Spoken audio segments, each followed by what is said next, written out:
j'attire votre attention sur une chose qui est essentielle, parce qu'elle a été, c'est l'une des critiques qui est formulée par les médias, et probablement aussi par vous-même, par le rapport de l'IGA, le pathétique rapport de l'IGA, et je peux vous dire pourquoi je le traite de pathétique. C'est que, est-ce qu'il y a un contrat ou une convention qui donne un chiffre? Est-ce que si on aurait fait, au lieu de 500 productions, 1000, ça aurait été suffisant?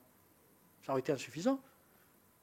En gros, on vous dit, on va vous financer une armée pour aller combattre l'armée de Poutine, et finalement, on vous finance une petite milice, et on vous dit pourquoi vous n'avez pas battu l'armée de Poutine. Enfin, c'est quand même surréaliste. Vous avez des islamistes qui ont 10 ans d'avance sur vous. D'accord, attendez. Vous donnez 3 francs 6 sous à une association, et vous vous demandez pourquoi les résultats ne sont pas suffisants. Merci. À ce stade, si vous voulez bien, je vais poursuivre. J'ai 2 dernières questions à ce stade.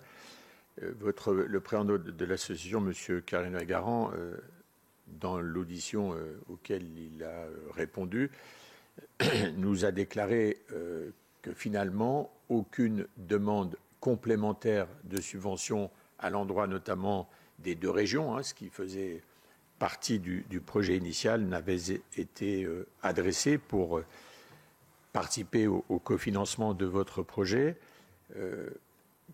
Ça peut s'entendre, mais est-ce que vous avez une explication sur le fait de n'avoir pas même sollicité et adressé ces 2 demandes de subvention? Pourquoi y avoir renoncé très en amont?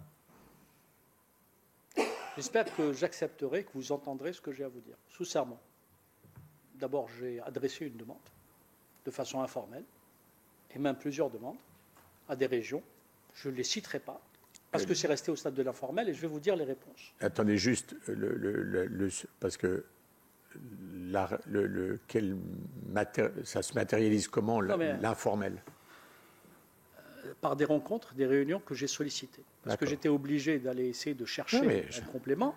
Donc j'ai sollicité des... Et on m'a répondu clairement. D'ailleurs, l'un de mes interlocuteurs a fait cette boutade volontairement en me disant non, je ferai en sorte à ce que cette région ne finance pas le fonds Marlène.